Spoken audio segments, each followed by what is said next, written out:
Hey people, how's it going? Mike Martins here with the Mike Martins channel. Sorry, I've been feeling under the weather. I think it's this 24-hour bug. Just can't keep anything down. And yeah, it's been pretty bad. Had to cancel Mike in the Night last night, so I apologize for that. I really wanted to do last night's show. 2020 predictions for 2020 Collins. But I'll probably get on tonight, maybe if I'm feeling a bit better. It's still early in the morning here still. But I kind of want to throw a video up there, and I want to call it, or I would like to name it, Is Housing Really For Us? Or was the housing market really for us? Now, the reason why I ask that is when people look at housing and they look at the fact that it's going to be 16 to 24 times their annual income, or household income. Some cities are just staggering 22 times their annual income if you're living alone, right? And back in the day, living alone and having your own place wasn't uncommon. 20, 30 years ago, living alone and having your own place was just by choice. It wasn't like, there was never a real affordability issue to do that. You could do that if you wanted to, right? Now, you need 2-3 people working with a steady, solid household income to allow you just to get into the market. So this morning I'm watching news from Toronto, from CP24. So my mom still watches it because she watches it online, and we're watching it, and I'm watching it with her, having breakfast, and saying, yeah, it's a really good time to get into the housing market. You know why? Because right now mortgage rates are low. Yes, housing is high, but mortgage rates are low, so it's a good chance to get it. Where do they think mortgage rates are going to go if they're low right now? They're going to have to go up.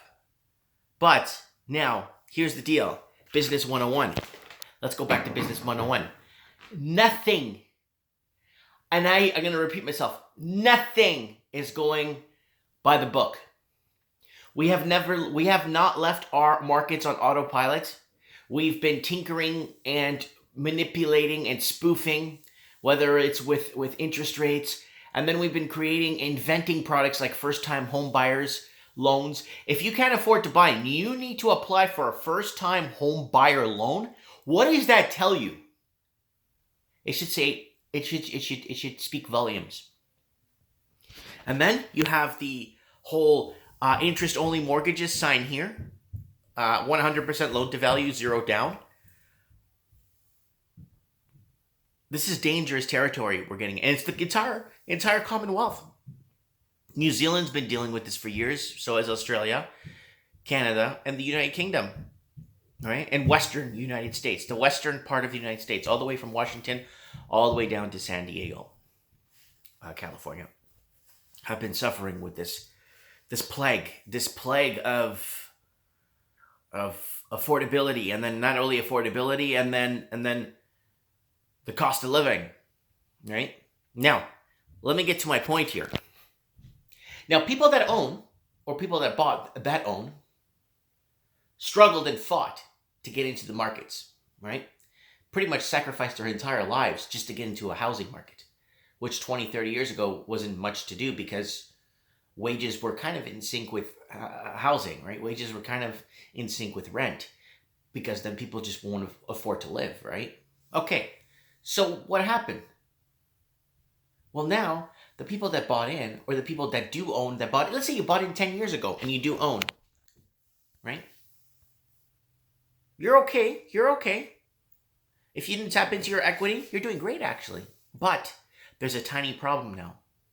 Who's going to buy now, even if prices get somewhat adjusted, or prices get to a level, or everybody overnight starts making more money to tackle this affordability issue, whether it's food, housing, insurance, whatever it is, or transportation? Who's going to buy when taxes are going through the roof? Okay? Property taxes are going through the roof, and insurances are going through the roof because the properties are so valuable. But then when you take a realistic look at it, that property, you look at it and say, okay, that house, and I've been saying this many times, I could buy that same house in Houston, Texas, for $90,000 for that same house that's 100 years old. and actually get more land in Texas for 90 grand. But then you look at the house there, it's a tear down, falling apart, and they're asking $1.4 million for it. That's the problem. That's what I'm saying. Now, let's reverse it now. Okay, screw housing crash. Screw everything. Now let's talk about people that own. Now, my question is, are you going to start seeing abandonment in retail stores? I think you're going to start seeing abandonment in retail stores. You're going to start seeing abandoned condo units. Why? Because we're going to get to a point now that the people that do own can't sell, not because the price of their condo is too expensive, but because the insurance rates. Do you remember that condo insurance premiums are going to go from 30 to 500% increase? You see that video I did in Toronto where the guy with some little a restaurant is paying almost $208,000 a year in property tax? It's my last video. It's called Property Tax Ripoff or Tax to Death Toronto. This is a big deal. So now we're going to go into phase 3. Phase 1, locals can't afford to buy or get into their own market, so they move away. Phase 2, locals that do stay struggle but find a way to get into the market, but now their house broke. Phase 3, people that do own are being punished now by crazy property taxes and crazy property taxes and crazy insurance prices and cost of living in the cities. This is crazy. And why are taxes skyrocketing in cities? It's very simple.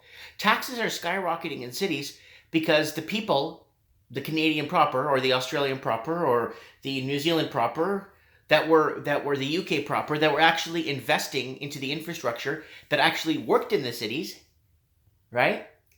Those people actually funded the infrastructure, funded the municipalities. Now they're leaving in huge droves. And they were laughing the other day saying, yeah, Vancouver's just going to be a city for the rich. We don't need these other people here. They were saying that. And I'm like, what? And they were saying the same thing about California too, like a year ago. I think Tucker Carlson was interviewing some guy saying, yeah, we don't need these people in California. They could all leave and this and that, and laughing. And then it's like, but what about the typical American? Yeah, we don't need the typical American in California anyway. They're just, wow. Everybody was just like Tucker Carlson thought it was like a joke or something. He's like, who is this guy? I don't even know who this guy is telling me this and that, but it is what it is. It is what it is. So I want to tell you people out there now, we're going into the punishment. First, it was affordability issues. Second, it was if you got in, did you get in at the right time? And if you did, have you not tapped into your equity to live? And then now we're being punished for owning. So this is a really big deal, guys. I just wanted to throw this out there. I kind of wanted to put this out there because it's important that we discuss what is really happening when it comes to housing affordability. Look, I have my own gym in my house. You see? It's a mess. I'm not trying to brag. I got my weights, my benches, my flat benches. I'm not trying to brag. I did this because when I moved here, I bought my house for 260 grand. There's so many rooms in this house, so I made one into a gym, which I'm gonna have to, because my mom moved in and we had to organize things. So we're gonna reorganize things in the winter and get things rolling. But now we're into punishment levels now. People that do own. Now my question to you, are you gonna start seeing abandonment? Stage 3 abandonment, being punished. So you can't sell. Who's gonna buy a retail? Think about this. Really think long and hard about this. Who's going to buy a retail store? You got a good business plan. It's a good business that you're going to make money. But then what's the point? If you look at that restaurant that's being taxed $200 and something thousand, $203,000 a year. It's just a restaurant. It's a nice restaurant though, but still $203,000 a year in property tax. So what is the deal with that? Well, we know why they're taxing that much. Because they have to. How are they going to fund their infrastructure? How are they going to fund their transit, garbage pickup, hospitals, doctors? Who's going to pay for that when everybody's mass exiting these major cities, right?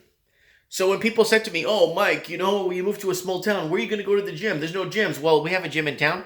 You just make your own damn gym. Done. With the money, with the disposable income you save for not spending money and putting money into something that's basically going to be an absolute mortgage trap, an absolute housing trap. Is housing a trap? Is it a trap? Now, if you didn't touch your equity and you want to sell, first thing they're going to look at if people that are on the ball. I'm not talking about foreign investors that just come in and buy whatever. I'm talking about like the local Canadian proper that's fizzling out of its own markets. The local Australian proper that's completely fizzled out and bought out of their own markets, where they go in, the first thing they're going to look at, in Australia is different, they have stamp duty, right? But in Canada, and they're going to look at, the first thing they're going to look at, what's the property tax, right? What's the insurance before we even touch anything? So it's not going to be any more, "Oh, can you lower the price on that? That's a bit steep and I have a family." No. Going into a property nowadays, find out what the insurance is and find out what the property tax is before you even decide to entertain the owner with pricing.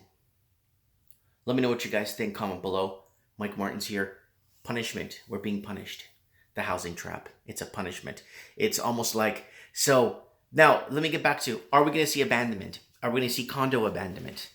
Are we going to start to see retail storefronts abandoned? One, because no one's going to buy it. Who the hell's going to pay $208,000 or $203,000 a year in property tax? Who?